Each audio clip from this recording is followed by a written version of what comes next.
la distinción respecto de la inventoría, porque el proceso de investigación, ya sea individual, una tesis, o ya sea grupal o colaborativo, en un grupo de investigación o entre varios grupos, da lugar a productos que tienen derecho de autor, pero el mismo conocimiento, mirado desde otra perspectiva, podría estar protegido por una patente. Lo que resulta ser creativo desde el punto de vista de la originalidad, tal vez tenga elementos que también sirvan para una patente, que son distintos, porque la patente no requiere originalidad, sino que requiere novedad, altura inventiva y aplicación industrial. En autor nos va a interesar la expresión original, no que sea original el tema o no que sea original el asunto, con lo cual podemos tener varias tesis sobre el mismo tema, pero cada una de ellas originales en sí misma por la expresión, por ser fruto del trabajo individual y nacer en el acto creador, en la espiritualidad propia del autor, autora o del grupo que ha trabajado. En cambio, ese mismo resultado, visto desde el punto de vista de la aplicación industrial, en cuanto que puede ser implementado y dar una solución a un problema práctico, está protegido por la patente. En el derecho de autor no nos interesa la solución de problemas prácticos, pero el mecanismo de problema-solución es lo esencial en las patentes. Quiere decir que el mismo escrito, que es expositivo, o que es declarativo, o es recopilativo, puede tener elementos de novedad, altura inventiva, aplicación industrial, que admitan un documento distinto y que es constitutivo. El derecho de autor, lo mencionó Graciela, es declarativo. Lo que tiene que hacer el autor es demostrar que en un momento determinado creó esta obra, pero no requiere obligatoriamente el registro. El registro es la prueba. Pero hablamos de test, por ejemplo, esto de psicología, o recuerdo algún test de fonoaudiología, pero no que todo escrito. Esa tiene autoría, es una prueba. Autoría, no invento. No, para que sea invento tiene que ser un método que utilice o un dispositivo. Está bien. Sí. Si son unas fichas que el niño usa. No, lo que puede haber es, además del diseño del circuito, puede haber diseño de las fichas, más la parte literaria del texto. Por ejemplo, los juegos de mesa se protegen por derecho de autor, no por patente, salvo que el juego de mesa incluya un dispositivo. Supongamos, yo no me acuerdo ahora, pero el Ludomatic es un juego de la OCA. El juego de la OCA se protege por derecho de autor solamente en la parte expresiva, no el concepto, porque el concepto, juego de la OCA, pasos que sigue un azar o lo que fuere, eso no tiene protección. Ahora, la gráfica sí lo tiene, y la gráfica del estanciero es distinta de la gráfica del Monopoly. La idea es la misma. Ahora, el Ludomatic tiene un dispositivo. Si el dispositivo puede estar protegido por diseño o por patente, tiene un derecho independiente, pero el dispositivo solo. ¿Sí? De hecho, por ejemplo, hay juegos de mesa que está protegido la expresión gráfica. El más estrambótico que vi era un rompecabezas que daba una recompensa de $150.000 resolverlo. Porque estaba hecho al revés. Primero generaron un algoritmo y en base al algoritmo diseñaron las piezas. Entonces, o eras un genio de las matemáticas, una especie de una mente brillante, o no había forma de resolverlo. Bueno, pero no está protegido el algoritmo, está protegido la expresión, que es una conformación de piezas con una forma y en una posición determinada, y eso tiene como si fuera un mapa de un plano de un arquitecto, pero tiene protección por derecho de autor. No tiene protección por patente. Y el algoritmo tampoco se protege por derecho de autor. En cambio, si alguien hiciera un software con un código que lograra hacer ingeniería inversa del algoritmo, la protección es del software, no tampoco del algoritmo. ¿Sí? Bueno. Entonces, el autor va a tener un modo expresivo propio, que es como relata hechos, circunstancias, concatena de modo lógico los pasos. No va a estar protegida la implementación, pero si esa implementación implica la solución de un problema práctico y hay paso inventivo, ese paso inventivo puede estar protegido por la patente. La oficina de vinculación, cuando inicialmente mira un proyecto de paper. ¿Por qué? Porque el investigador, ¿qué es lo que quiere? Voy a ir a publicar, entonces lo voy a mandar a la revista. ¿Qué le entrega a la oficina? Le entrega el paper. La oficina de vinculación es la que tiene que descubrir si ese paper además tiene materia patentable. Si además hay un procedimiento, un producto, una fórmula química, no sé, una máquina que a su vez es parte de la investigación, que no va a estar protegida por el paper, pero debería estar protegida por la patente. En la obra autoral puede haber muchos aportes, pero tenemos a veces distinguibles, a veces no distinguibles, pero se pueden separar. Mientras que en la patente el concepto básico es la unidad de la invención. Uno no puede decir, pongo por acá esta parte de la máquina, esta otra parte, no, porque el problema se soluciona de modo único con el equipo completo funcionando, no con partes del equipo. Si fuera posible que hubiera partes del equipo por separado, tendríamos lo que llaman las divisionales, donde una patente se divide en más de una patente. En autor, los derechos morales del autor, lo va a explicar Graciela, son los de integridad, los de paternidad, el retracto, pero en el derechos morales del inventor no aparecen en la ley de patentes, aunque hay algunos que dicen que existe el derecho moral del inventor a ser mencionado. Hay algunos regímenes que no conceden patentes si no aparece el nombre del inventor, aunque aparezca el nombre del empleador. En Argentina se pide siempre el nombre del inventor. Por ejemplo, no puede ir como inventor UTN, va a tener que ir como inventores Cacho, Pepa y Pepa, inventores, titular UTN. Pepa, me acordé de tu tía. Pero ese derecho moral no tiene un reconocimiento en la ley como lo tiene el derecho del autor. Pero, sin embargo, a veces, de modo indirecto, se lo reconoce al no dar la patente si no aparece el inventor.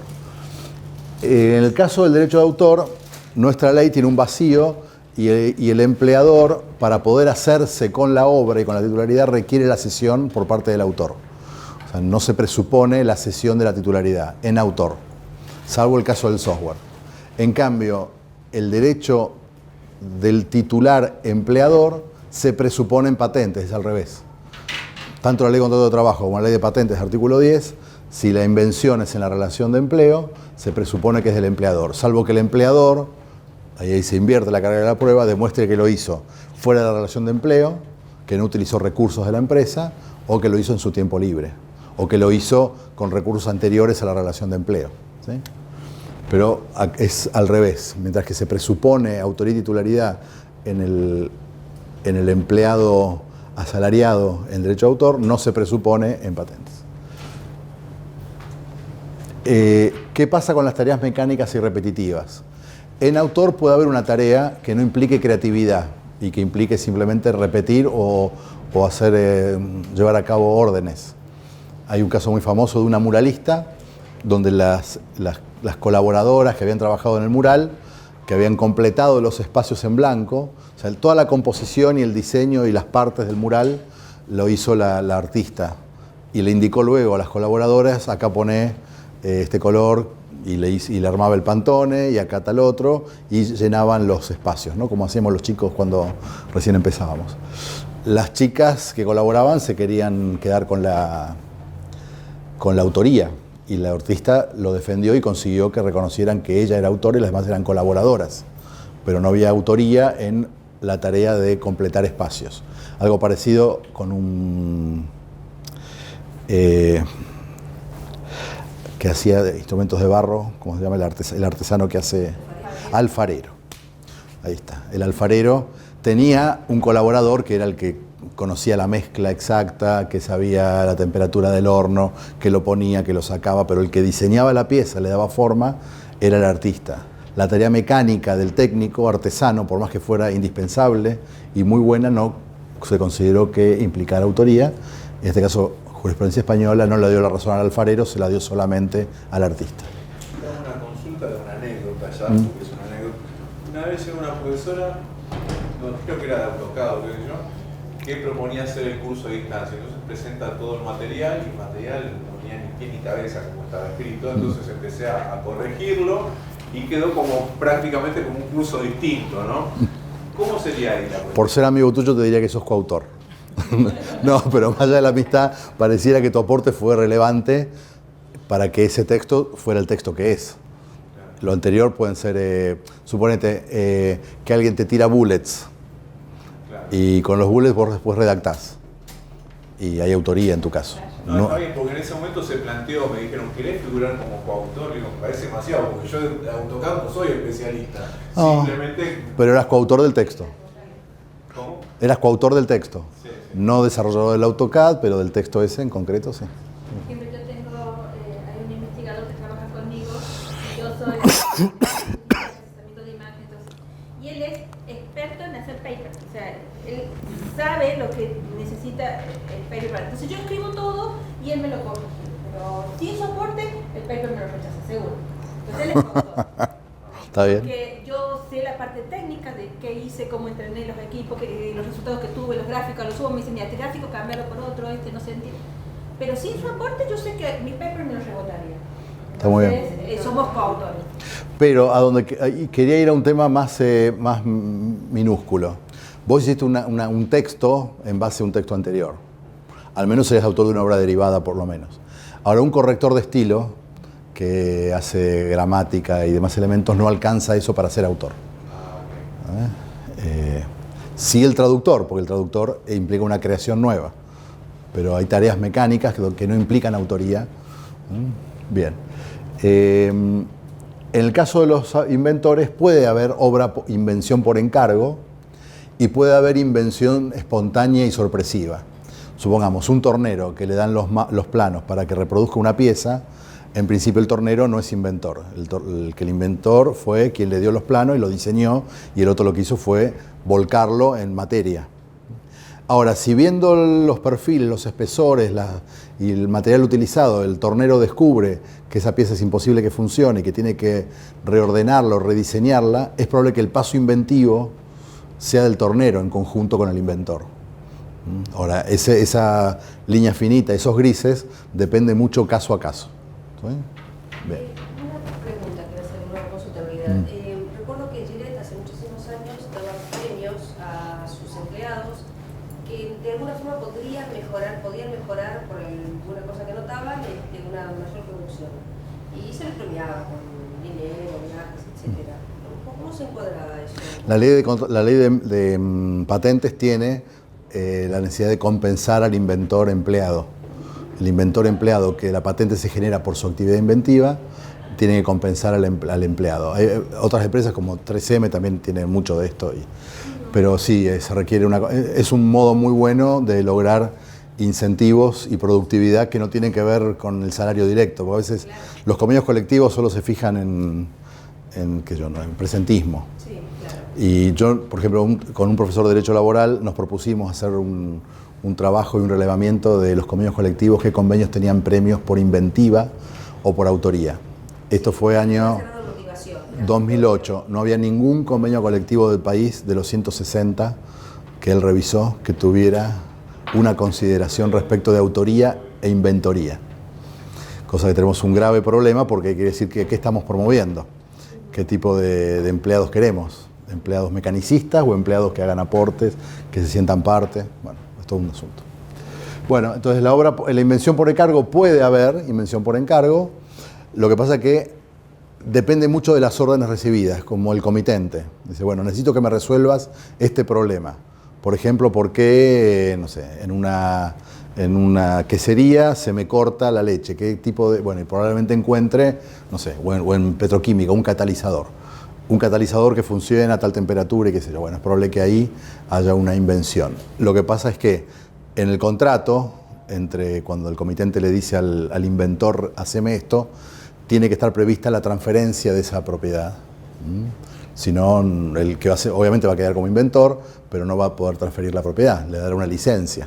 ¿Sí? Entonces hay que preparar muy bien esos contratos y sobre todo ser muy cuidadosos en las universidades cuando los contratos de I+D o de consultoría implica la solución de un problema práctico, porque de quién va a ser la posible patente de ese problema práctico. ¿Va a ser de quien contrató o de la universidad? El que contrató generalmente va a querer recibir de la propiedad, pero la universidad puede querer quedarse, por ejemplo, con una licencia de investigación o puede quedarse con la posibilidad de seguir haciendo experimentación para conseguir una patente, una segunda o tercera patente. O sea, todo eso hay que pensarlo. Al empresario no le va a interesar mucho el derecho de autor, pero sí le va a interesar la patente, que es tener la exclusividad en la implementación.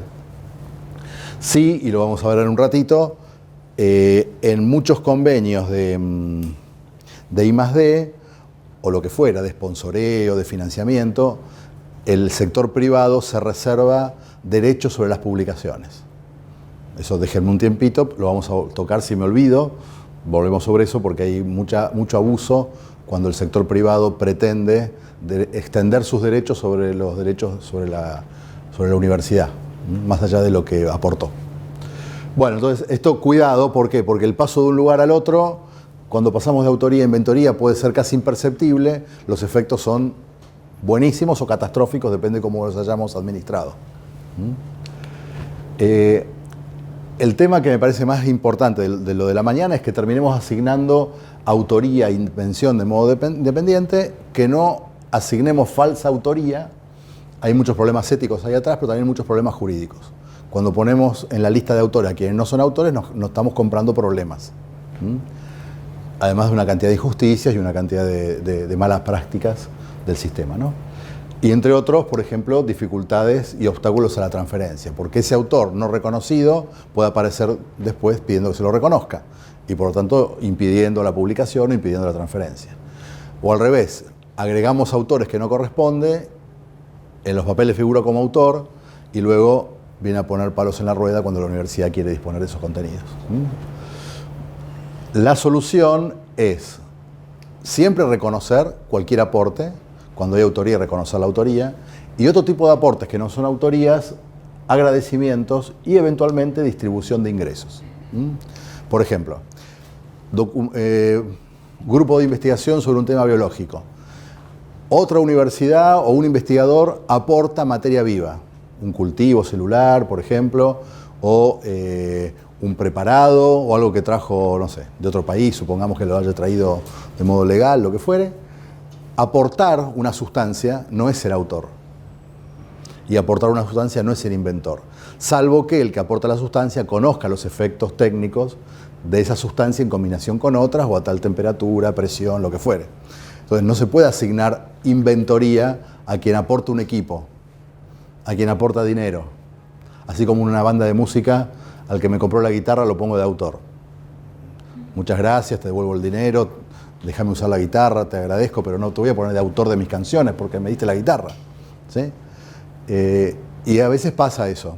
Y hay o compañías o universidades o grupos de investigación o personas que por aportes de elementos pretenden autoría. En todo caso hay que reconocerles una parte de los ingresos. Decirle, bueno, por este aporte que ha resultado imprescindible, será el 5% de los ingresos, el 10%, lo que fuere. O una cantidad de materiales o una cantidad de productos de los que hayamos fabricado con tu invento. Pero creo que esto en general en los reglamentos hay un vacío y no se distingue con claridad, y las universidades tienen que ser generosas en reconocer potenciales ingresos, pero tienen que ser amarretas en reconocer autoría y titularidad de patentes. ¿Sí? Generosos con la plata, que además pocas veces llega, con lo cual es fácil ser generoso. Es como, che, mirá tranquilo el obelisco, te dejo que mires el obelisco tranquilo, porque en general son pocas las veces que ingresa dinero. Pero con la autoría, que le está ahí al alcance de la mano, ser muy precisos y no asignar autoría falsamente. No. Sí. Perdón, recién en el almuerzo hablábamos de un caso concreto, una facultad que tiene un estudiante de maestría, posgrado. Me preguntaban si lo producido ahí era propiedad en caso de ser patentable, ¿no? Sí. Si era propiedad de la universidad o propiedad del estudiante de posgrado. Entonces, bueno, yo siempre pienso en si está subsidiado su proyecto, si está subvencionado, si tiene relación de dependencia, si lo hace en la universidad, con el laboratorio de la universidad, etc. Con insumos. En el caso de las tres variables estas, cuando son negativas, aunque sea de posgrado, ¿sería un caso entonces de propiedad del estudiante? Los tres son negativos, o sea, no lo becaron, no usó equipamiento de la universidad, No está en relación de y dependencia. no puede ser, pareciera que es personal. Por más que sea Porque es posgrado. estudiante de posgrado, no está becado, es parte de la currícula, su trabajo final de la currícula. Es igual que con el grado. Pero si en la reglamentación dice de que todos los trabajos de tesis de posgrado hay que ver la reglamentación de la universidad. Claro, pero la reglamentación puede ser abusiva. ¿Bajo qué criterios la universidad se apropia de algo cuando no puso equipo, no puso beca? Es parte de la currícula. Distinto. Por eso estábamos hablando de que todas las tesis de posgrado teóricamente les pertenecen a la universidad, en cambio las de grado no. De eso precisamente estaba hablando. Si la tesis está hecha en el marco de un proyecto y es un grupo de investigación, es del alumno. Ahora, es becario, CONICET o universidad, es del CONICET o de la universidad, porque está recibiendo un salario. Aunque la beca no es dudoso que sea salario, es una compensación por un trabajo del cual el que ha hecho el aporte se beneficia. Ahora, él es un estudiante normal, no, la patente es de él. Porque según esta descripción y según estos hechos, porque acá el tema es muy circunstancial. Las circunstancias hay que verlas muy en el momento, ¿no? O sea, no le aportó equipo, no le aportó insumo. ¿Qué le aportó a la universidad? No, eso no es. Esa es parte de la tarea normal de la universidad. Para eso formamos gente, por eso formamos recursos. De hecho, el capítulo principal de la tarea universitaria es formación de recursos humanos. Por eso no podemos quedarnos con todo recurso humano que hayamos formado, ¿no? Ni de profesores, ni de... Ahora, si la persona tiene una fuga en la universidad y dedica parte del tiempo y tiene permiso para ir a cursar la maestría... Ahí la presunción cambia. Y además tiene que ver con sus tareas en la universidad. Porque supongamos que él está en la Facultad de Ingeniería, pero hace un posgrado en filosofía, nos vamos a quedar con los derechos de autor de su tesis de filosofía porque trabaja en ingeniería. Pareciera que no tiene relación con su... ¿no? En cambio, es profesor de filosofía. Participó de un proyecto subvencionado donde el grupo de investigación está afincado en la Facultad de Filosofía y pareciera que ahí hay alguna pretensión respecto a los derechos de autor de ese resultado. Por eso son un montón de elementos que uno los va componiendo, es una especie de cubo de Rubik, ¿no? Una cosita más, volviendo atrás algo que dijiste que me parece que es muy importante para todos los que trabajamos en vinculación, porque está el tema de publicar o patentar, ¿no? Es un dilema de muchos años, y también está el tema de qué normativa aplico, el derecho de autor o patentar. Dame 15 minutitos, llegamos. Ahí vamos. Pero dijiste algo... No es un dilema, es un flujo. Vamos al flujo. No, quiero ir al origen de todo esto que solo dijiste. La tarea principal del vinculador cuando recibe el paper, lo primero que recibe, es definir que si lo que está leyendo es una solución a un problema técnico o no lo es. O sea, es algo que está en la ley de patentes o está en la ley de derecho de autor. A partir de ahí se resuelven todas las preguntas. Hasta por ahí nomás, porque puede estar en la ley de derecho de autor y a la universidad interesarle igual. Hay dos casos que, ahora quité esta diapositiva, pero hay dos casos que siempre cuento. Uno son los dinosaurios patagónicos. Es un caso de paleontología, Puerto Madryn, un instituto financiado por el CONICET, muy grande, INVIPE creo que se llama, algo así. Y lograron encontrar unos dinosaurios que son propios de la región, los llevaron a escala real y es un trabajo de escultura. Porque decir, una cosa es, tomo el fémur y en base al fémur proyecto, y otra cosa es la textura de la piel de ese dinosaurio, tal como suponen los paleontólogos que hace tantos millones de años tenía este color, este pelo, no sé. Bueno, esas esculturas reales, construidas, salieron de gira y recorrieron bastantes lugares del mundo porque eran muy, muy buenas. Y en Alemania fueron embargadas por los fondos buitre. Entonces, si tiene valor, el derecho de autor a veces no se tiene en cuenta, ¿no?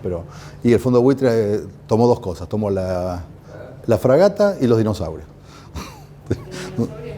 Los dinosaurios volvieron, por suerte, porque el CONICET logró demostrar con una entidad autárquica, y entonces no eran del Estado Nacional, como si hubieran sido del Ministerio de Defensa, como era bueno, otro tema el caso de la fragata, ¿no? Pero tuvo un esfuerzo. ¿Y por qué? Porque tenían derecho de autor y bajo el régimen alemán es una obra, por lo tanto cae bajo expropiación como una casa, de ejemplar único en este caso, que son las esculturas.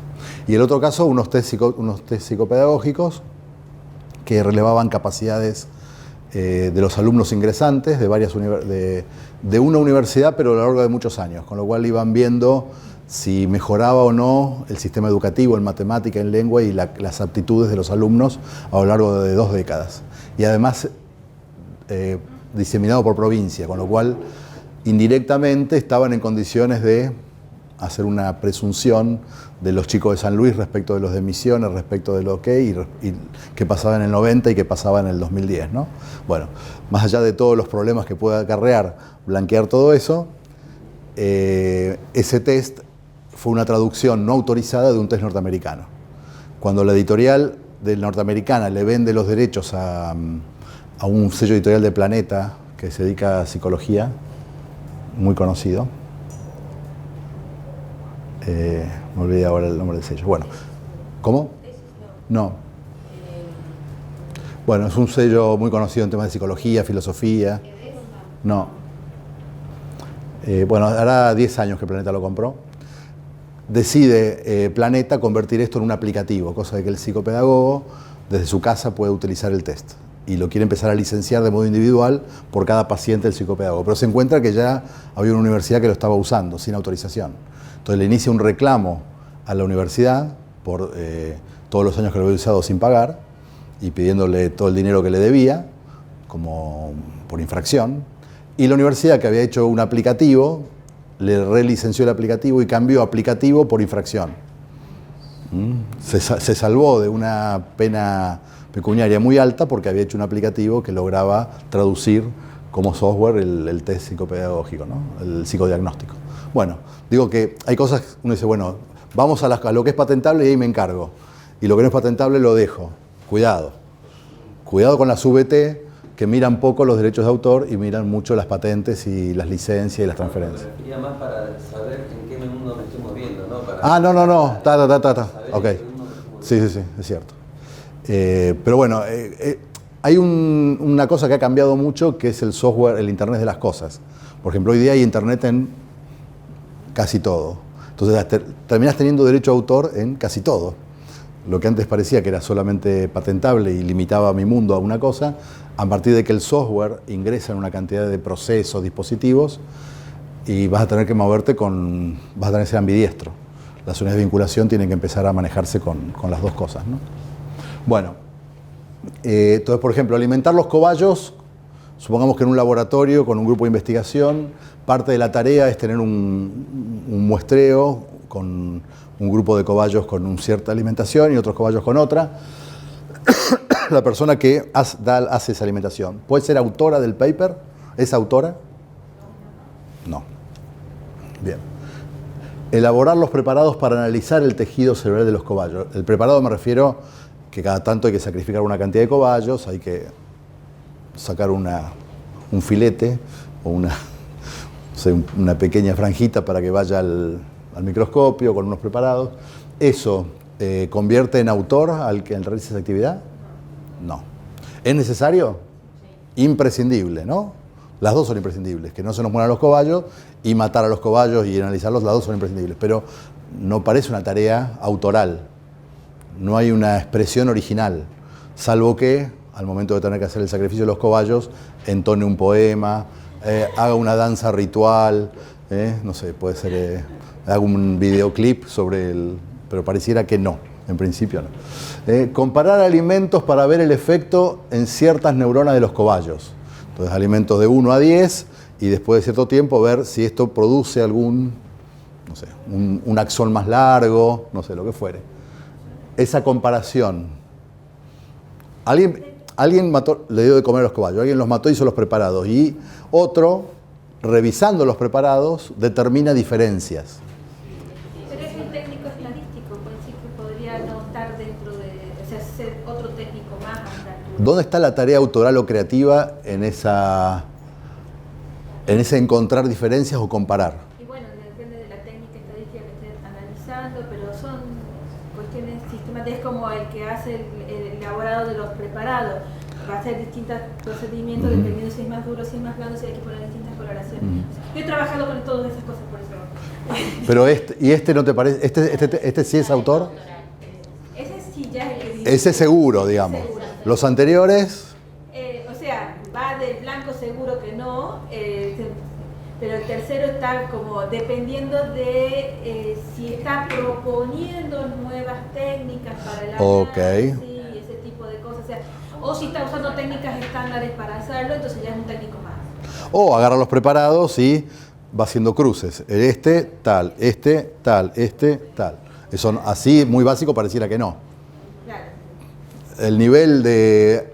Ahora, todavía falta la forma expresiva, porque en el tercero la comparación no tiene la forma expresiva. El diseñar el experimento sí. Ahora, relatar y transcribir los resultados del experimento. Relatar y transcribir los resultados. Ese sí es autor. Aunque probablemente no sepa nada, puede ser como el colaborador tuyo, que decís que te agarra tu paper y te lo convierte. ¿No? ¿Cómo se llama la película esta famosa del efecto Pigmalión? Que era una chica de la calle que vendía, claro, que vendía flores y el otro la convierte en la princesa que anda con la rusa. Diseñar el experimento seguro, relatar y transcribir seguro, diseñar gráficos demostrativos de los resultados. Supongamos que tenemos los 10 tipos de alimentos, vemos cómo funcionan y alguien lo traduce en un gráfico.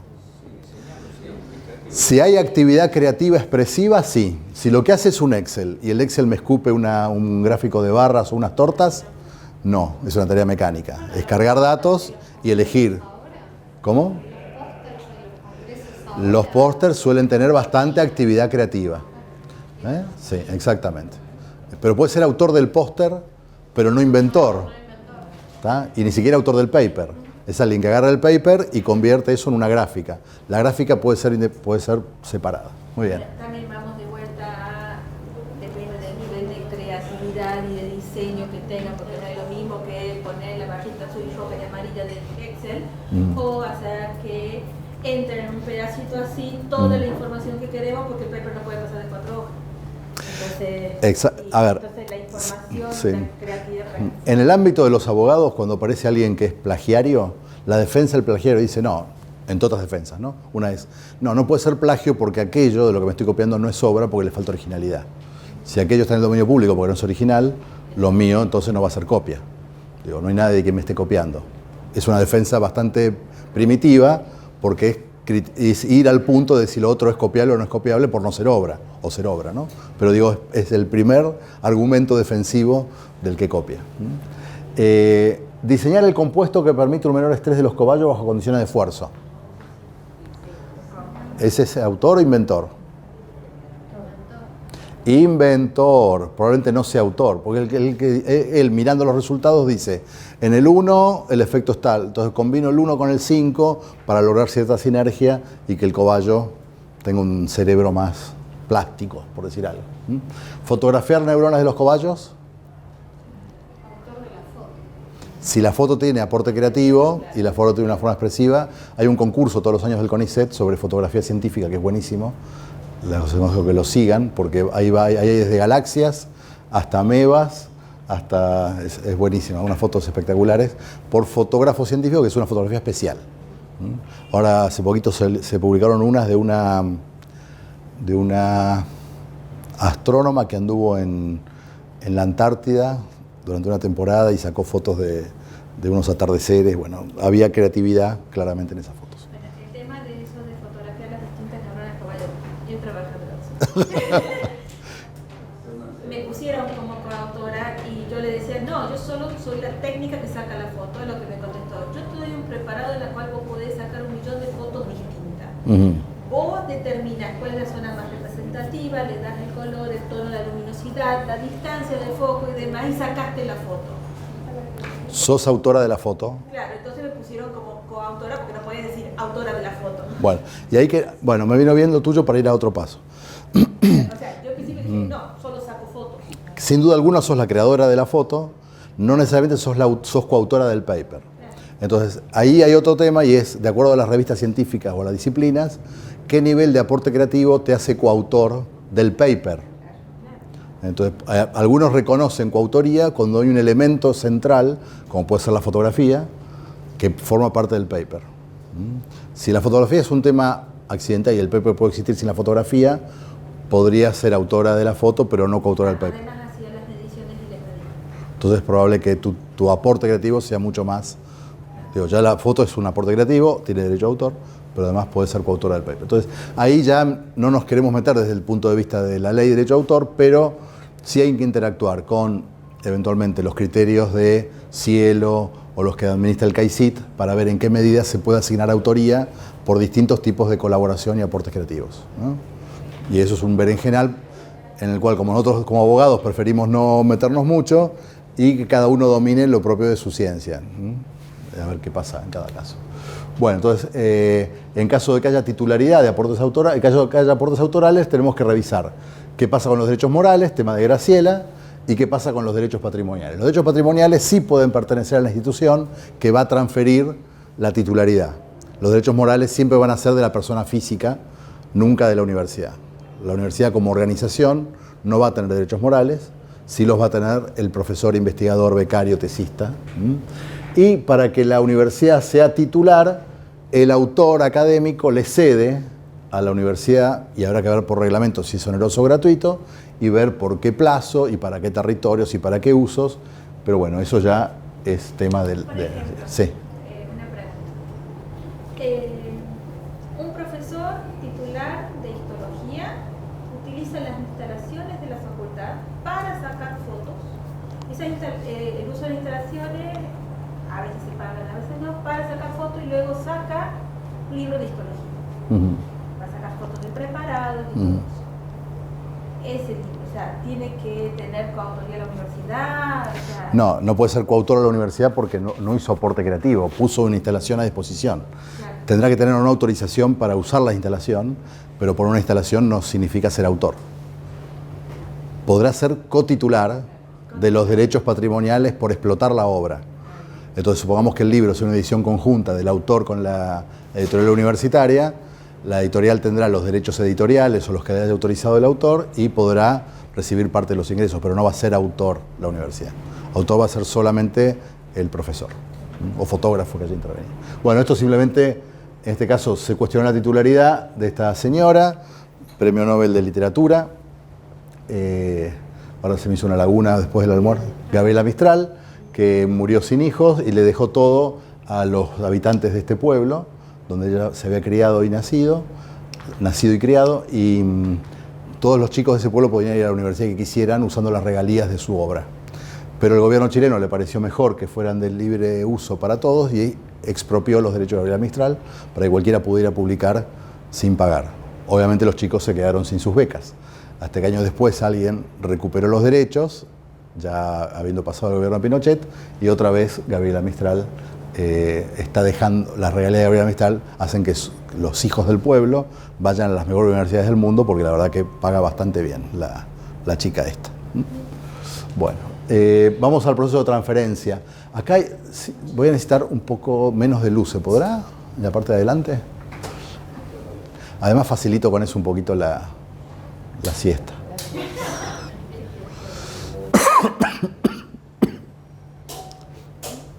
Ahí está.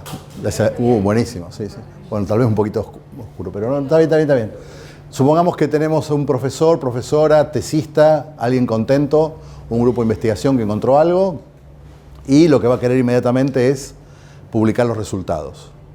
Acá viene el tema de, para no matar la patente, le decimos que suspenda la publicación por el momento, porque vamos a analizar esa información desde el punto de vista primero del derecho de autor, pero sobre todo si es posible que algo sea patentable. Está en línea de puntos y está hacia el futuro, porque lo que tenemos que ver es si el reglamento de propiedad intelectual que nos dice, si corresponde a los investigadores, si corresponde a la institución, y eventualmente le pedimos más información en lo que se llama el formulario de divulgación de la invención, donde hace un detalle con un título, un abstract, cómo se originó, quiénes intervinieron, si son más de una institución, si hay una divulgación anterior, qué área o temática, si conoce qué empresas están vinculadas a ese sector, si sabe de alguien interesado, y si tuviéramos el cuaderno del inventor donde detalla todo el íter, como una especie de cuaderno de bitácora, cómo comenzó, si recibió materiales de alguien, si el experimento fue objeto de la indicación de una tercera persona, qué combinación hizo que fuera el paso inventivo, y tendría que decirnos, si lo hubiera, si hay convenios de investigación y desarrollo que se refieren a esa investigación, si recibió financiamiento a través de algún acuerdo, si hubo algún acuerdo de transferencia de materiales, por ejemplo, materia viva, o códigos de programación, si fuera software. Eventualmente, si hubiera algún tercero involucrado, del sector privado o público, si hay un convenio con titularidad, y está todo en líneas de puntos porque puede haber o no haber, ¿sí? Pero en la medida que lo hubiera, la oficina de transferencia, ya el radar está atento, que no se le escape nada, y va a pedir primero un informe de patentabilidad. Si hice bien el dibujo, en realidad hice mal el dibujo, porque esta flecha debería llegar por lo menos hasta que el informe de patentabilidad salga, que puede ser positivo, supongamos que va bien, supongamos que a su vez hay evaluación de potencial comercial y también sale bien, vamos para arriba, todos contentos, y en ese momento se presenta una solicitud. La solicitud sí lo dibujé bien y llega hasta antes de la publicación. Presentada la solicitud, y acá estamos hablando de que todo esto no debería llevar más de 60 días. ¿Por qué? Porque cuando un investigador, profesor, profesora viene con esto, es porque ya tiene una fecha de vencimiento en un journal, o porque tiene un póster en un congreso, o porque tiene una conferencia, y hay que hacerlo todo antes del momento clave, que es cuando divulga. Entonces, presentamos la solicitud y ahora sí, que presente el paper para ser evaluado por pares, o que mande el póster, o que dicte la conferencia. Y ahí con la solicitud de patente empezamos a mirar. Hay que hacer ensayos, hay que hacer un prototipo, hay una planta piloto, y eventualmente cuál es el marco regulatorio, porque si es un producto biológico, estará la CONAVIA, si es agrícola, la ANMAT, si es un medicamento o un producto médico, la INAL, si es alimentos, si es un arma, o no sé, cualquier cosa, hay que empezar a ver, SENASA podría ser. Entonces el marco regulatorio nos va a decir qué hace falta además del invento, porque podemos tener una autorización, lo que fuere. Bueno, acá presentada la solicitud y publicados los resultados, lo recomendable es que aquí haya una especie de acta entre el investigador o jefe de grupo y la institución, donde el jefe de grupo se compromete en tal día a hacer, no sé, algo in vitro, in vivo, en hacer una planta piloto, lo que fuere. Llegado el momento de cumplirse el año, convenio de París, o los 30 meses, convenio PCT, la universidad tiene que tomar una decisión. ¿Vale la pena? Porque ahora sí hay que poner plata fuerte. Hasta acá, por ahí, 50.000 pesos, 60.000 pesos, 70.000, no sé. Sí, es muy barato comparado con Acá es barato. Es barato, sí. Pero 70.000 pesos son una moneda muy devaluadita. 50.000 pesos por ahí. Ponele. Pero acá ya nos vamos a, por lo menos, si es una solicitud PCT, $10.000, $12.000, y eso sin sorpresas. Porque apenas aparezca alguna revista o alguna cosa, otros 12.000. La traducción que es igual o más cara que... Y bueno, y ahí depende, ¿no? Porque si nos vamos, eso en caso de ser en inglés, porque si llegamos a ir a Japón, vende la casa. Si todo va bien, hay acuerdo de confidencialidad, podemos tener una estrategia de marketing, de negociación, o va a la creación de una nueva empresa o una empresa existente, se licencia, se recibe algún ingreso, se hace auditoría, y hasta acá un proceso que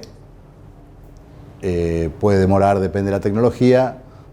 Si es temas de software, 2-3 años, si es tema de diseño también 3 años, si es maquinaria pueden ser 4 o 5 años, pero a medida que nos ponemos en, qué sé yo, biología, salud animal, salud humana, 8, 12, 14 años, ¿no? Hasta que alguna vez aparece algo aquí.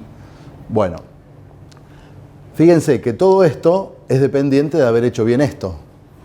Porque si acá divulgamos, está bien, tenemos el paper, fuimos al congreso, lo pusimos en el currículum, pero a nadie le va a interesar invertir en todo esto cuando esto está en el dominio público.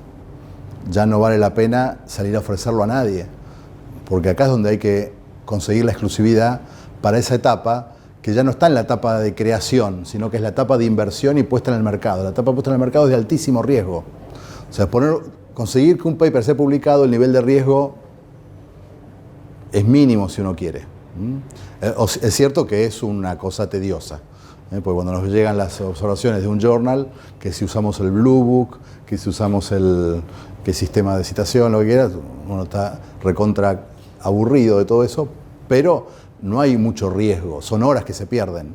En cambio acá, lo que se pierden son recursos de la universidad, que son sumamente escasos, porque primero están los sueldos, después están las becas, después están las aulas, y los gastos en patente, o mejor dicho, las inversiones en patente, para que no sean gastos, llegan allá lejos, ¿no?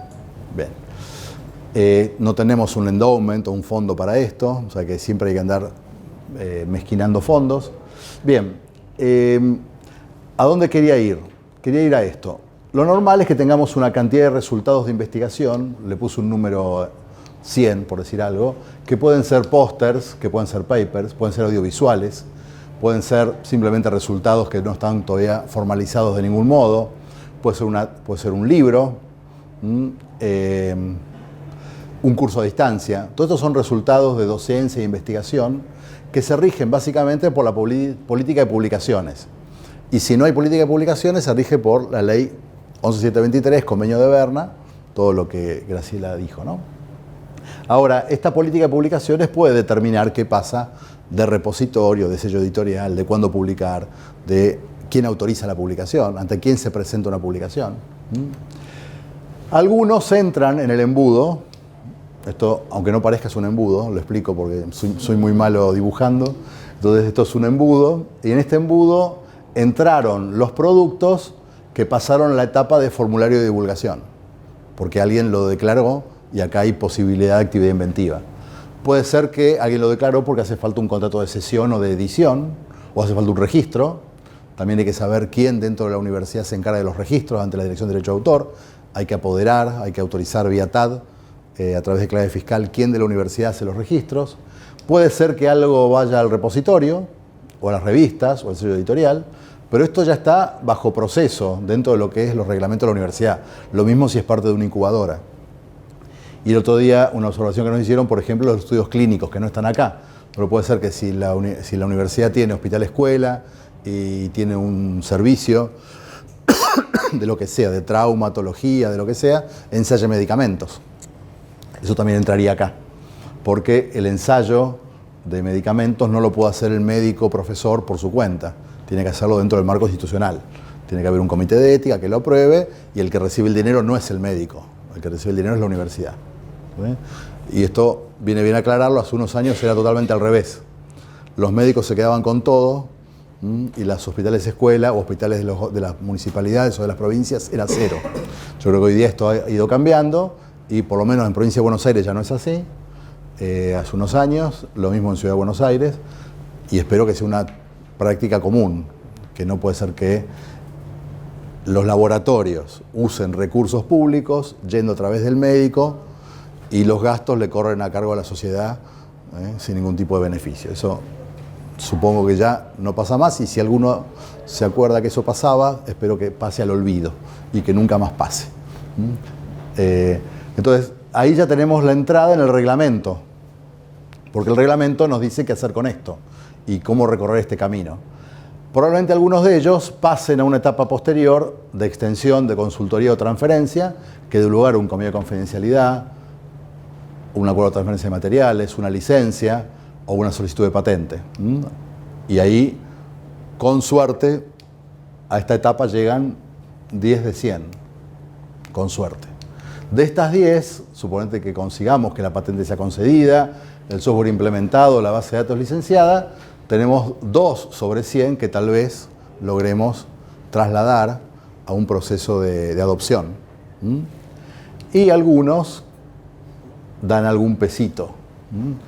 Yo puse 0, a ver, todos estos números son estimaciones así que tengo en la cabeza, no hay nada, no hay un documento escrito. En Estados Unidos y Canadá hay una entidad que se llama AUTM, Association of University Technology Managers, que son todos los directores de vinculación que tienen todo documentado y saben año a año, por ejemplo, cuántas solicitudes de patente hay, cuántos formularios de divulgación, cuántas patentes se conceden, cuántas se licencian, cuánto dinero entra, cuántas van a una plataforma de de transferencia y de una startup.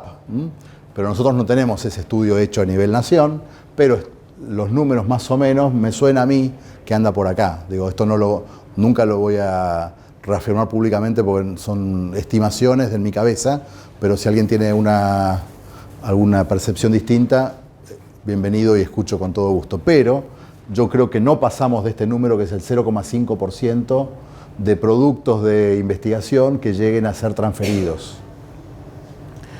Números de Israel, que son muy certeros, entre el 7 y el 8%. Números del Karolinska Institute, 6-7%. Números de Estados Unidos, 5 y algo.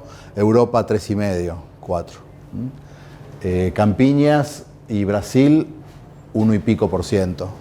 Nos doblan. Son, en el sentido, los brasileños muy buenos. Pero mejor todavía que los brasileños son los chilenos, que están muy bien. Los chilenos con un nivel de efectividad muy interesante, sobre todo porque hacen una muy buena criba acá. Una buena criba y una buena selección acá hace que el porcentaje este aumente, ¿sí? Y además tienen el fondo del cobre, no me acuerdo cómo se llama el fondo ese, que un porcentaje del cobre va a parar a investigación. Entonces tienen la vaca atada. Para mí hay algo del sistema científico universitario argentino igual que juega en contra. Es la propia exigencia del sistema que termina siendo medio nefasto, que exige que todo el tiempo se publique y qué sé yo, y que se termina siendo de una ponencia, 3 artículos. Y el perro que se come la cola. Claro, y con agua ahí pidiéndote, me parece que hay algo ahí que falla en el inicio, pero bueno, nada. Sensación de las cosas que le terminan. Totalmente, es una sensación que comparto. A mí me parece que, por ejemplo, esto y esto está subvaluado totalmente. No está bien premiado, no está bien considerado. Se considera solamente estas cosas mucho. Algo de esto se considera. Ahora estamos considerando bastante el tema de repositorios y esto, pero lamentablemente esta etapa que requiere una habilidad distinta, es muy distinto dar clase a publicar, son cosas distintas. Ahora, publicar y llevar a la práctica es otro mundo, porque requiere unos temas de, no sé, conocimientos de marketing, de negociación, de emprendedorismo, de aversión al riesgo, una cantidad de cosas que el científico no... Y no tenemos esas otras personas que nos permitan armar equipo. Porque puede ser que el investigador no tenga la habilidad personal, pero tiene alguien en quien apoyarse. Y gran parte del no poder hacer equipo viene por la desconfianza mutua. Hay un problema cultural también ahí entre el sector privado y los investigadores de desconfianza mutua. El privado, en parte, porque dice, la verdad que es un rompedero, que me pidan tantas cosas, tanta burocracia, y que encima tenga tantos riesgos, porque por ahí publicó y no me lo dijo, porque por ahí, no sé, se pidió el subsidio, pero cuando uno pide un subsidio a la agencia no se fija si ahí hay posible materia patentable. En cambio, por ejemplo, en España, si cuando uno pide un subsidio demuestra que el estado del arte le es favorable para una posible patente, tiene muchos más puntos al momento de la asignación del subsidio. Entonces ya lo trasladan ni siquiera a este cuadro, lo trasladan acá, al momento del dinero, del dinero inicial. Ni siquiera cuando el resultado está, sino cuando estoy programando un posible resultado.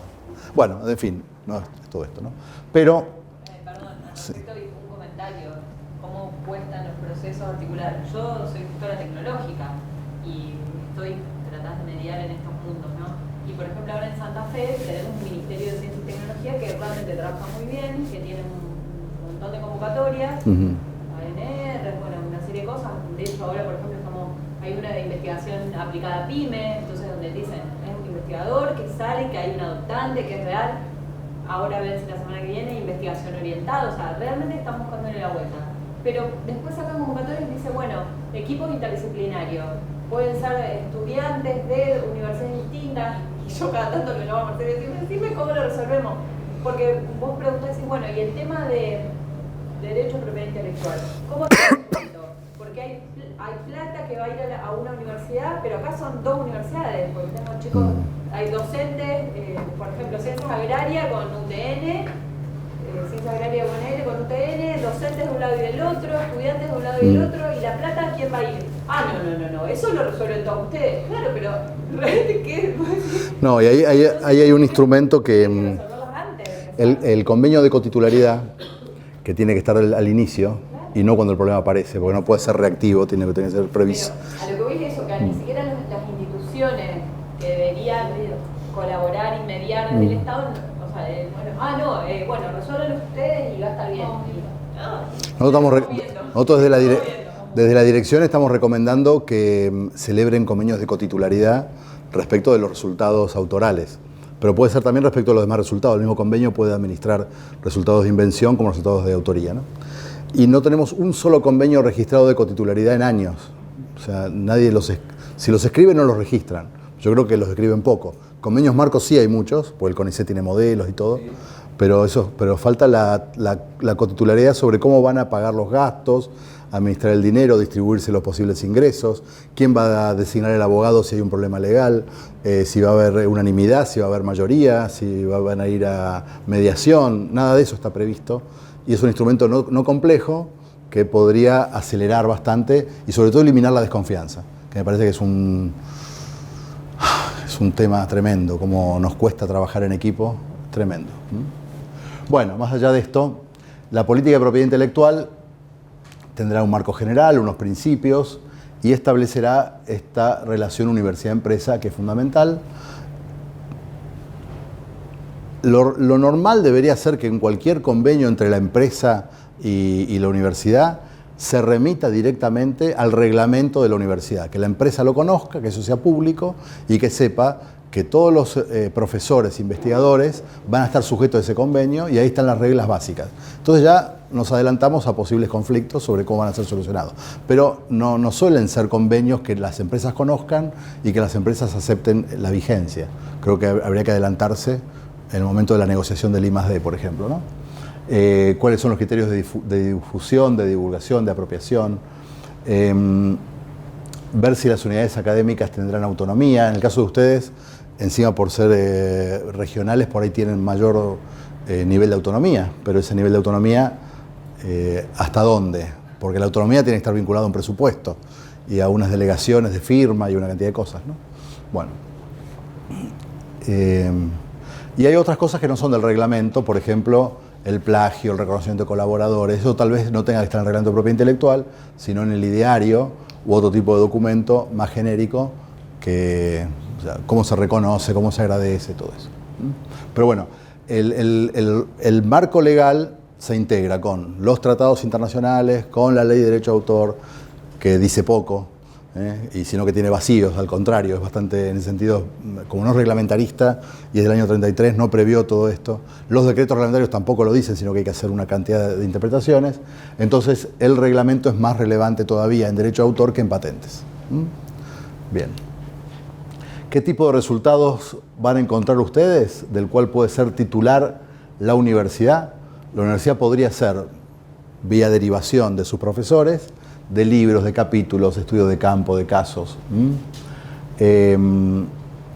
Los casos, por ejemplo, es una metodología de enseñanza que requiere mucho trabajo por parte del docente. El docente toma una situación real, puede llevarle 3, 4, 6 meses. Los casos no es un casito hablamos de media carilla, hablamos de un caso elaborado como los que hace inicialmente, como los que hace Harvard, que tiene una casoteca, que es un documento de enseñanza espectacular porque lo pone al alumno situación y hay un entrenamiento. Bueno, esos casos tienen derecho de autor, obviamente, y se licencian. El material didáctico y pedagógico debería ser siempre de la universidad, a diferencia de los capítulos y los papers. ¿Por qué? Porque el material didáctico se usa en ese aula, con esa cátedra, pero también lo usan otros profesores de otras cátedras. Y además lo usan otros profesores de otras unidades regionales, en el caso de ustedes, por ejemplo. Entonces, el PowerPoint, por ejemplo, se reconoce la autoría del profesor, es bastante personal, porque yo he visto personas que con el mismo PowerPoint dicen cosas bastante distintas, pero se pueden transferir o se pueden autorizar. Entonces, por ejemplo, material didáctico, si un PowerPoint integra un curso a distancia, el curso a distancia incluye además otros documentos, incluye una filmación de la clase, incluye una sala de chat, como es cualquier plataforma Moodle. Eso que está allí debería ser de la universidad y debería estar, mediante contrato, cedido a la universidad. Si el profesor tiene una dedicación simple en la tecnológica, una en la pasada, no, una en el ahí no. y utiliza como No. da la misma... No, ahí ya no, ahí ya no. hablo del profesor con dedicación exclusiva, que lo diseñó a medida de ese posgrado o de esa carrera de grado. Porque hay posgrados mismos que ya en sí son originales. Cuando empezó, por ejemplo, bioingeniería, creo que la primera fue la de Paraná, ¿no? Cuando empezó era la gran novedad, ¿no?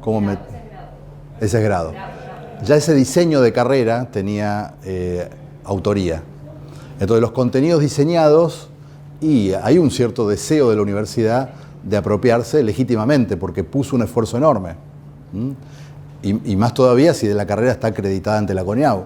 La universidad valora esos contenidos, le ha costado mucho esfuerzo, entonces no quiere que se use en cualquier lado o de cualquier manera. Entonces la universidad quiere tener la exclusividad. Por eso yo digo que material didáctico y pedagógico debería ser de la universidad. Obra multimedia, hay muchas, cada vez hay más, hay canales oficiales de las universidades, también deberían ser de la universidad. Podría haber obras musicales y audiovisuales, especialmente en las unidades, las facultades que tienen carrera de arte, donde hay conservatorio, donde la carrera tiene coreografía, danza, tiene composición y orquestación. Puede ser que ese material sea material de la universidad o que la universidad tenga una autorización implícita, por eso elaborado por el profesor en el marco de la cátedra para utilizarlo. ¿En la dirección tienen alguna sugerencia en relación con eso? Porque me tocó estos días hacer un relevamiento de producción artística para la autoevaluación institucional. Y es bueno, a ver, ¿qué es producción artística? Es lo que todos los graduados de artes visuales hacen, es lo que se muestra en la noche de los museos, es la escultura que el pibe hizo el boceto, el cosa. ¿Hay alguna...? No hay ninguna sugerencia. Yo la que te haría es que el registro se haga a nombre de la universidad. O sea, que la universidad esté muy atenta y vea cuando hay una producción del aula, de la cátedra, de la carrera, que alguien se encargue de hacer ese registro a nombre de la universidad. Como una forma de poder demostrar, así como el ISBN, su modo de demostrar que esta es una producción propia, que el registro en la dirección te diga es propiedad de... Sí, la verdad que es algo que no o contratos o lo que fuera. Sí. No, es que la verdad que eso que está contando es... Eso, somos chiquitas nosotros, pero la producción misma es el... en arte nosotros admitimos el registro de colecciones. Entonces, por ejemplo, podés registrar una colección fotográfica, que puede ser una temporada, o de esculturas o de pinturas. El único tema es que, en general, es cuando es un único autor. Acá lo que habría que tener es un dossier en paralelo, que dice titular, universidad, autores, cátedra tal, profesores tal, alumnos tales. Entonces, incorporan todas esas obras en un CD o en un DVD y un dossier más la autorización o cesión a la universidad, porque está faltando la cesión ahí. ¿Necesitas luz apagada o...? No, podemos ya volver. Sí, sí. Era para ese gráfico nomás. Bueno, perdón, dentro de los resultados... Y otra pregunta. Sí. ¿En Córdoba suele pasar de que hay profesores que tienen full en más de una universidad, como 3 o 4? Full. ¿Y de quién? ¿Sí? Sí. Es un caso interesante de esquizofrenia. ¿De quién es el material que elabora? Ya de por sí hay una anomalía, no puede ser exclusivo de dos. Sí, bueno, en Córdoba Es como la bigamia, ¿no? hay gente que tiene Es un dedicaciones simples en la misma facultad. O sea, Es un poliamor, digamos. sí, hay poliamores, hay varios. Entonces, ¿de quién es el material No. que No, eso es. Hay que solucionar primero el tema de fondo, porque esto es como si fuera, qué sé yo, sí, el sarampión está, no lo tapemos con una camisa. El derecho de autor no va a arreglar los problemas de fondo que hay. Hay que arreglar el tema de fondo. Una consulta con este tema, que yo estoy acá principalmente porque esto me está quemando un poco la cabeza, es el tema del disco ese famoso de la Sí. banda de tango, donde todo el material discográfico se produjo con aporte de los integrantes, no hubo un aporte oficial de la universidad. No obstante, la actividad funciona porque se le paga un director de orquesta. ¿Cómo se podría El director de orquesta lo paga la universidad. Sí. ¿Hay un convenio marco firmado ya entre la universidad y la orquesta? La orquesta de la universidad. Pero son todos ad honorem. Sí. Ok. ¿Quién va a pagar A ver, vos ahí tenés, ¿la música que interpretan es propia o es de terceros? Hay algunos temas que son del director y son obras de dominio público, la mayoría. Bueno, no hay un problema respecto de autoría, pero el autor de sus canciones, que es el director, tiene que registrarlas él en Sadaic. Eso ya está registrado. Él registra autor o compositor con nosotros y con Sadaic. Sí, Luego viene la producción fonográfica. exacto. ¿Va a ser un sello independiente o...? Pensábamos editarlo a través de la universidad, Pero la universidad no es un sello discográfico. pero tiene, digamos, hay una editora de libros. Ah, bueno.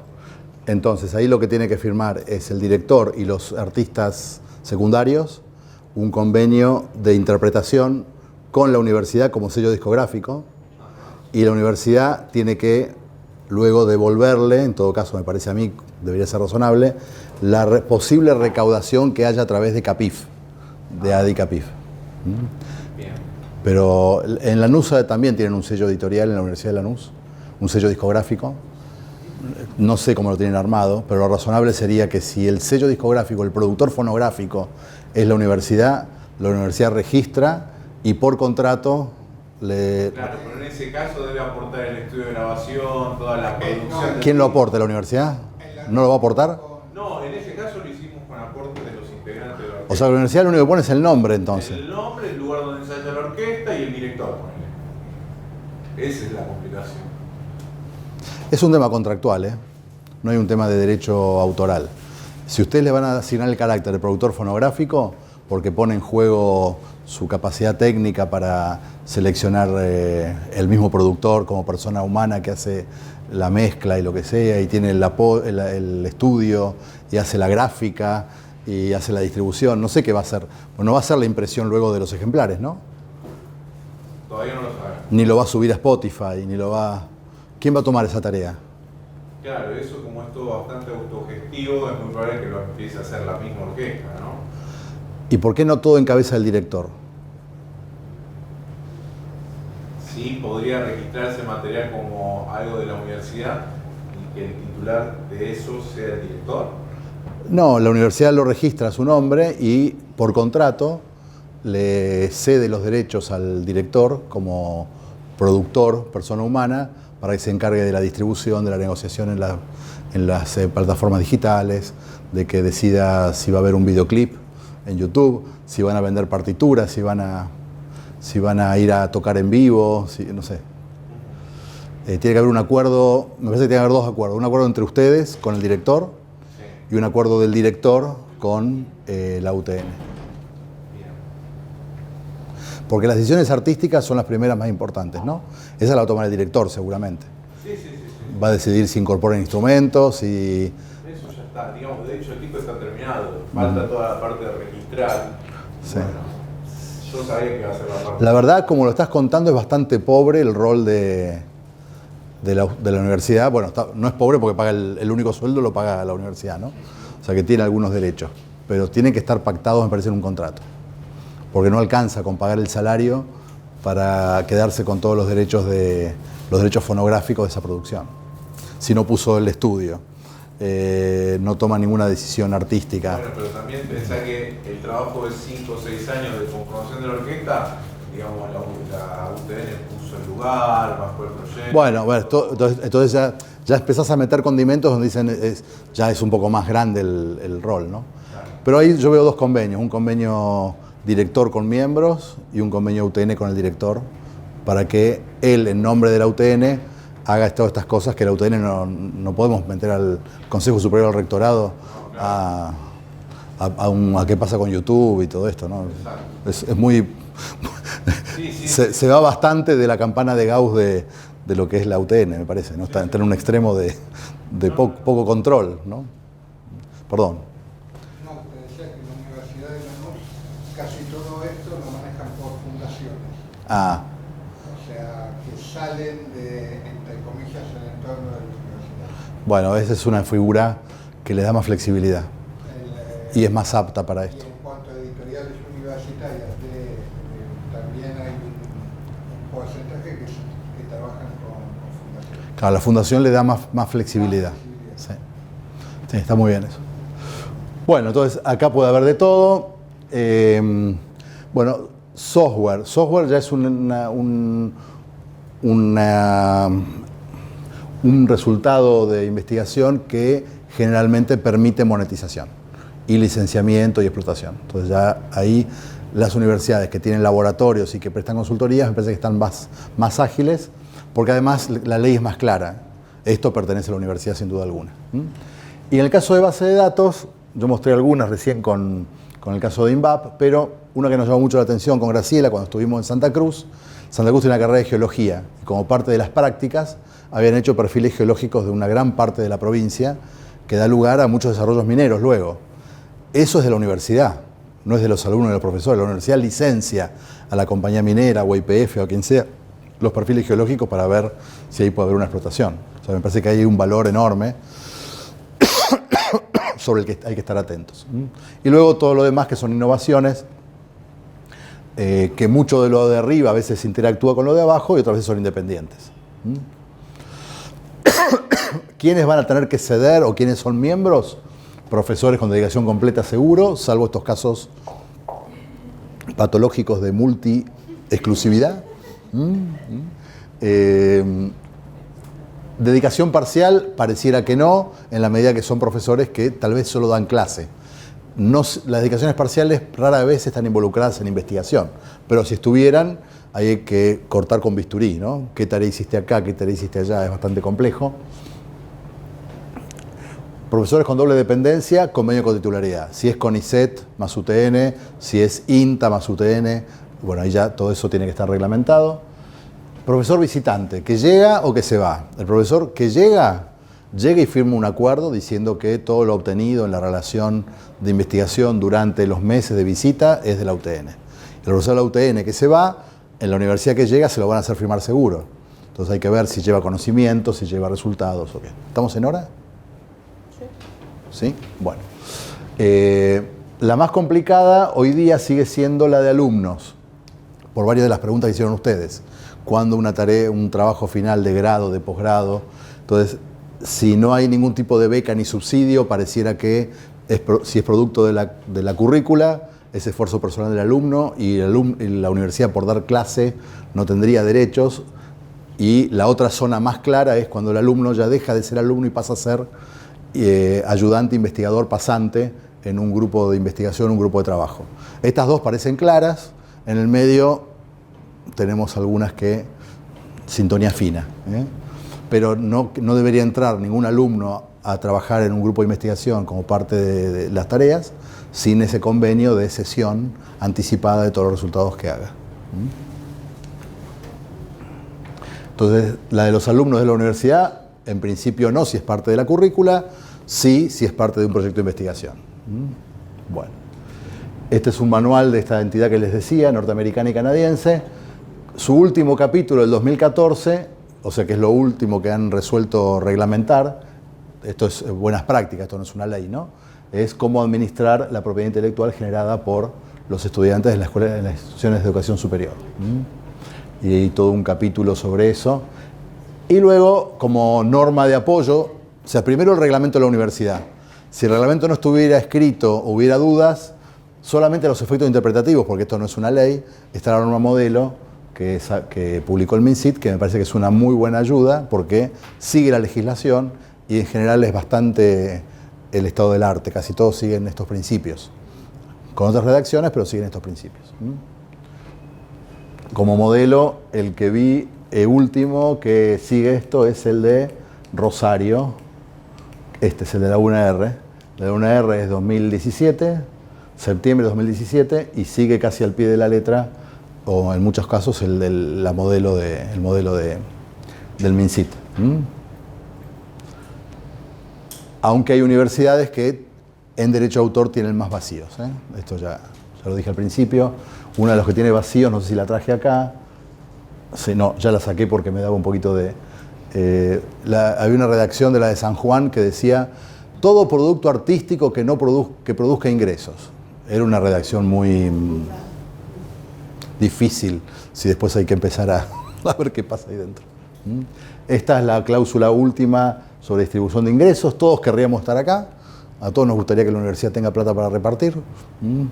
Esto llega en el largo plazo, llega con mucha paciencia, muchos años de trabajo, pero hay que intentar llegar, porque aunque sea mínimo, es un... Más allá de que se distribuya o no se distribuya dinero, que no es lo más relevante es que haya un mecanismo y una metodología institucional, o sea, que estemos ordenados, que sepamos que funcionamos en el alma mater. O sea, esta frase de Bolonia y demás, el alma mater así debería ser, ¿eh? Que nuestra alma mater, la UTN en el caso de ustedes, esté clarísimo el rol de la institución, clarísimo el rol de cada uno de los que está dentro de la comunidad y que nos hacemos grandes junto con la institución. La institución necesita de los miembros para ser grande y los miembros nos hacemos grandes con la institución, no a costa de la institución. O sea, el free rider o el parasitismo que se da tanto en propiedad intelectual también se da dentro de las instituciones, ¿sí? Hay un cierto parasitismo de las instituciones y también puede haber situaciones de abuso en la institución. O sea, hay que evitar esos dos temas con los reglamentos, con las buenas prácticas y con todo eso. Bueno, yo creo que termino acá. No, perdón, me quedaba esto. Me quedaba esto, que es,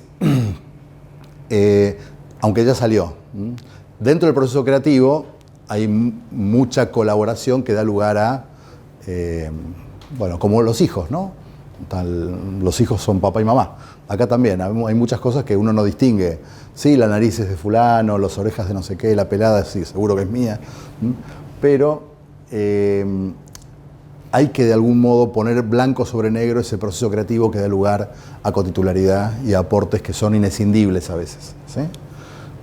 Puede ser por porcentajes, puede ser porcentajes no de la propiedad, sino porcentaje de los ingresos. Uno puede decir, bueno, distribuimos la propiedad por estos modos. Es el modelo argentino que no está funcionando bien, pero Argentina siempre seguimos creyendo que la propiedad tiene que quedar en la universidad. En Brasil ya han cambiado ese modelo. En Brasil no les interesa tanto quedarse con la propiedad intelectual, sino que la traspasan al sector privado para que la explote, pero se aseguran un buen flujo de ingresos para seguir financiando la actividad académica.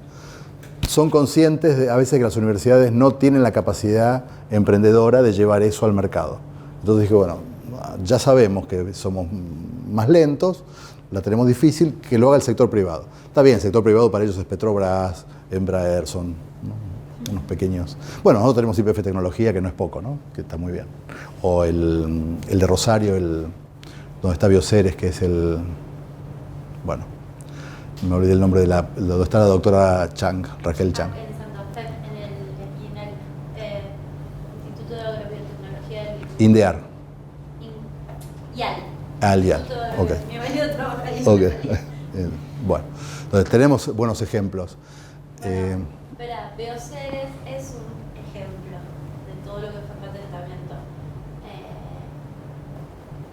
Cham se va primero con Bioceres para patentar ese gen y por una cuestión también de que quede todo acá en el país. Y Bioceres hizo muy malos negocios, hizo hasta mentiras con los investigadores, aprovechándose de lo público. Y Cham termina en una segunda instancia patentando a través de abogados ingleses con gente de, no sé si Japón o China. O sea, termina, pese a lo que ella quería, yéndose afuera para poder proteger al mismo CONICET de nosotros. De lo privado. De lo privado local. Bueno. Y en CONICET no hay ayuda, no hubo ayuda legal o ayuda en cuanto a toda esta cuestión. Perdone. Por eso también se manejaron los investigadores solos. Son biólogos, no son abogados, no son ningún... Está. Bueno, entonces, a ver, para mí la coautoría o la colaboración requiere de un convenio de cotitularidad. La convenio de cotitularidad me parece la herramienta para evitar suspicacias, para evitar los abusos, para evitar la pérdida de propiedad, pero no necesariamente conservar propiedad es el paradigma. Tal vez sí asegurar que haya un buen repago de la inversión que se hizo en ese conocimiento, mediante regalías, mediante auditorías, ¿no? ¿Por qué? Porque si conservar la propiedad pero sin saber explotarla es en definitiva no poder transferirla. y si no la transferimos no llega a la comunidad, que es lo que queremos lograr. Queremos que la comunidad mejore con un conocimiento aplicado. Si por mecanismo no lo logramos hacer bien, no. Yo creo que el círculo virtuoso estaría en tal vez, no sé, pensando en el modelo en Brasil, en realmente trabajar más con el sector privado y que la pata fuerte en nuestra sala de conocimiento y que ellos entiendan que lo mejor que puede hacer es, ustedes tienen todo, pero cuando quieran mejorar eso van a tener que volver acá. Bueno, conservar, sí, exactamente, retrocesión de mejoras, una cláusula de investigación, ingeniería inversa. Que a ellos no les conviene pensar, o sea, el tiempo que les lleva a formar recursos en eso, es preferible que sigan volviendo al sector científico a seguir desarrollando. A mí una cosa que me gusta mucho de un sistema así que funcione es que el profesor que no está solo en el laboratorio y solo en el aula, que está en la etapa productiva, se enriquece mucho y eso vuelve al aula. Entonces va a formar mejores profesionales que si solo están en el laboratorio. Pero yo no pienso que eso es tan bueno en el sentido de la empresa. Las empresas, lo privado, solo van a poner dinero a cosas que les interesan. Y el Estado tiene que garantizar otras cosas, como una vacuna, que por ahí no le interesa No, pero de todas formas son cuestiones distintas, digamos, en esto de transferencia a privado, digamos, si vos desde la transferencia te asegurás estas cuestiones de contratos de investigación y que eso lo explote la empresa y que después vuelva, yo creo que ese es el círculo virtuoso, eso es lo que querían y mirar. Capaz que en algún momento lo logramos. Vamos a seguir. ¿Hay modelos que sirvan de referente para convenios de cotitularidad, así como la había para Hay una publicación que hizo la Universidad de California. California tiene varias, pero UC, California, de San Diego, no, San Diego no. Bueno, hay un tool manual así que hizo esta entidad con otra que se llama PIPRA, que está en español y está en inglés. Manual de buenas prácticas de transferencia de tecnología. Tiene adentro convenios de todo y ahí hay un convenio de cotitularidad muy bueno. Después, este que les había puesto de UTM, acá hay que estar suscripto, no es caro, son $50 por año. Esta asociación, por participar, con $50 por año, tenés esta publicación que son 3 volúmenes muy grandes, también tenés convenios de todo. Y después en la página del NIH, National Institute of Health, también tiene modelos obligatorios para ellos de cotitularidad. Pero no tengo uno en español. NIH, National Institute of Health. No vi en español. Hay que adaptarlo un poquito. Hay que adaptarlo un poquito a las reglas del condominio. Justo hoy me mandaron un comentario a fallo del caso de Fontana Rosa. O sea, Fontana Rosa muere y uno de los hijos se opone a la publicación de sus obras completas. Sobre todo porque decía que un grupo de cuentos no sabían si el padre los quería publicar, de hecho la integridad. Y el juez hace todo un comentario respecto de quién de los condóminos en un sucesorio tiene derecho a ciertas cosas. Eso, el tema del condominio te puede pasar con la cotitularidad, te puede pasar con un investigador fallecido, te puede pasar con un investigador separado, divorciado. O sea, los temas de cotitularidad aparecen en muchos lugares.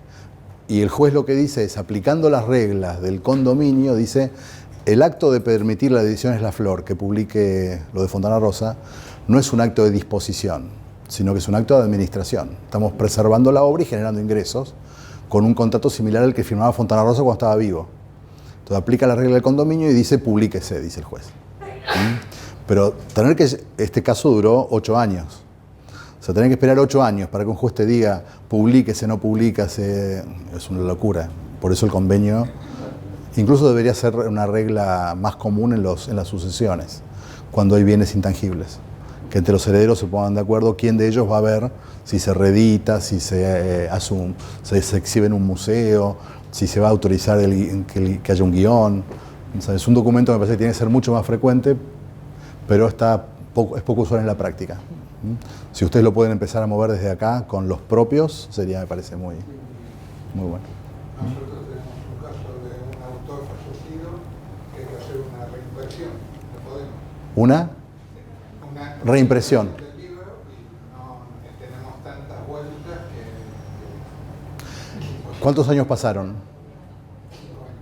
Ah, si esperan 5 más. No, y posteriormente me pasó un pedido acá del Consejo Superior que querían reeditar un libro y ni siquiera se fijaba en cuántos años pasaron. Y está la orden del Consejo Superior para imprimirlo. ¿Y es un libro que los derechos de edición estaban en la universidad? No, ni derechos de edición ni derechos de autor. Bueno. A ver, para este tipo de cosas así puntuales, nosotros en la dirección estamos recibiendo consultas y emitimos dictámenes. Si la opinión les sirve, hagan la consulta. Nosotros ahora hace poquito hicimos con la obra del general Mosconi, el que empezó con YPF, que querían también digitalizar todo eso. Les dimos la solución y está... ¿Cómo? Es un libro sobre la reforma universitaria y... Bueno. Pregunten en particular porque por ahí se puede. A veces creemos que no se puede lo que se puede. Hay grietas. Ahora con derechos patrimoniales, Graciela por ahí les da algunas ideas. Bueno, break y seguimos con Graciela.